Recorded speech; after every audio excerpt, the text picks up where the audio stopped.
Hello, and welcome back to My Life on a GLP-1, the podcast where we dive deep into the real, unfiltered experience of living with these game-changing medications. I'm your host, Scott Johnson. And I'm his much more glamorous co-host, Sarah. Glamorous for sure, and it's a long journey, isn't it?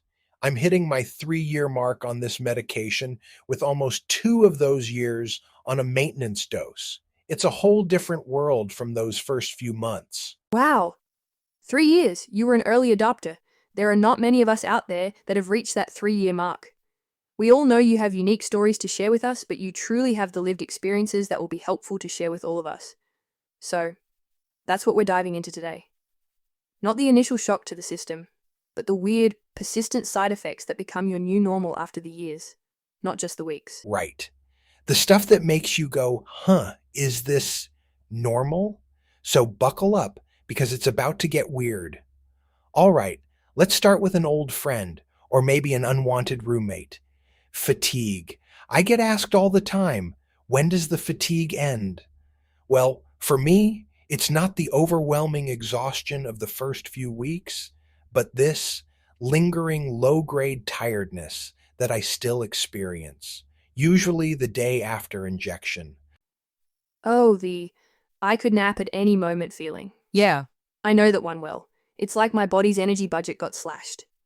I have to be so much more intentional about rest now. Exactly. And speaking of things that are slow, let's talk about the plumbing, constipation. It's the least sexy side effect, but man, it is real.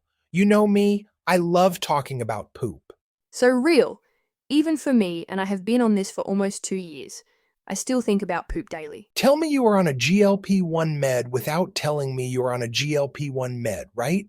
Seriously, it's very real. Well, at least for me. I've learned to proactively manage it, but I could set a clock to it every week. Day after injection, I'm still waiting at the poop train station, but because I do manage this rather aggressively, I focus on my fiber, I try to eat clean on injection day. And I manage with an occasional over-the-counter laxative product, and I drink a lot of water. I don't allow myself to get stuck in that train station for long, so being thoughtful about it, I can usually get the poop choo-choo going quickly. The train has left the station. I love that analogy. I feel like I've become an amateur nutritionist, completely obsessed with fiber and magnesium. My water bottle is practically a part of my body at this point. Right? You find yourself having conversations about hydration that would bore a cactus to tears, but it's our new reality. It is, and that reality extends to what we actually eat. I've developed the weirdest food triggers. The other day, a greasy burger smelled like a chemical plant to me. A year ago, I would have inhaled that thing. Oh yeah, the aversions are powerful. For me, it's less about specific triggers and more about the food noise being gone, which is great, but sometimes I miss it. I miss really genuinely craving something with passion. That makes sense. The passion is sometimes just gone. It's like the volume has been turned down on flavor and desire. It's effective, but a little sad sometimes. Just a little sad? Yeah, I get it. But joyful overall too, you know? And every week you get that little reminder of why things are different. The injection. Do you ever get the injection site reactions? The little red welts? Sometimes, it's like a little weekly badge of honor. Or a mosquito bite that you know the origin of. A very expensive, scientifically engineered mosquito bite. A perfect description. Okay, let's get into the really deep cuts. The side effects that aren't on the flashy brochure. Have you experienced any weird skin sensitivity? Like, how? There's a term for it, allodynia. It's when something that shouldn't be painful is. For me, sometimes the seam on my t-shirt feels like it's made of sandpaper. It's so strange. Whoa. Okay, I haven't had that one, but it makes sense. Our nervous systems are being rewired. Which brings me to something I have noticed, a kind of emotional flattening. There is a term for that called anhedonia. You described it well, where sometimes you just feel emotionally flat. This one is the hardest to explain, and partly because for a long time I did not have a name for it. I just knew that certain things I used to genuinely love had started to feel like activities I was simply just completing. Not unpleasant, not painful, just hollow in a way that was difficult to articulate to someone who had not experienced it. Exactly that. It connects to what you said about food. It's not just food, sometimes it's music or a beautiful sunset. The wow factor is just less wow.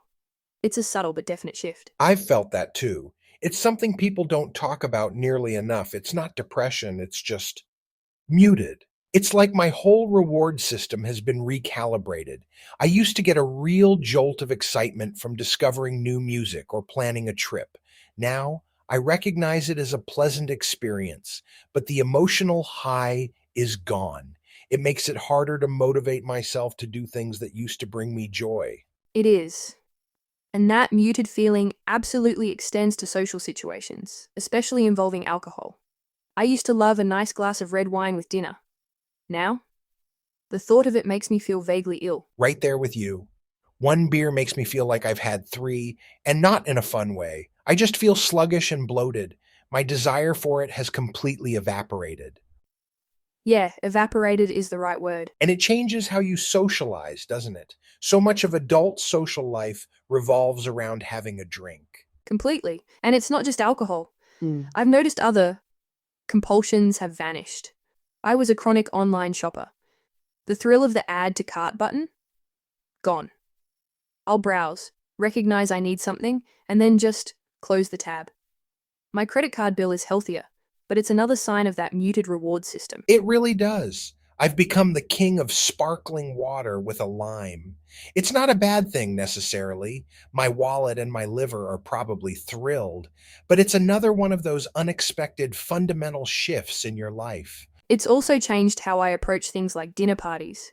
I used to love planning elaborate meals, but now, with my own appetite being so unpredictable, I find myself simplifying everything.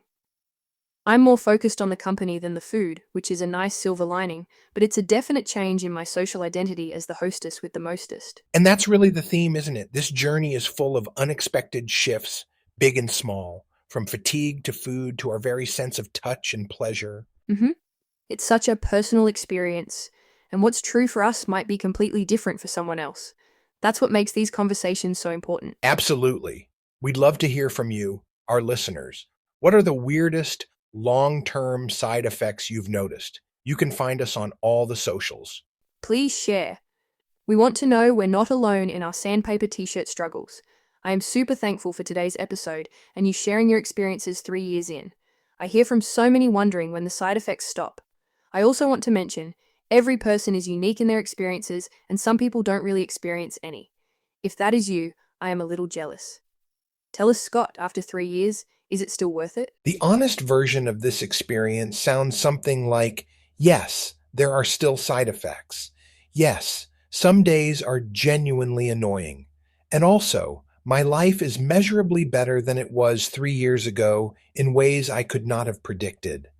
Both of those things are true at the same time, and that is okay. If you are a long-term user who still experiences side effects, and you have been quietly wondering if something is wrong with you, I want to be very direct. Nothing is wrong with you. You are not failing. Your body is not broken.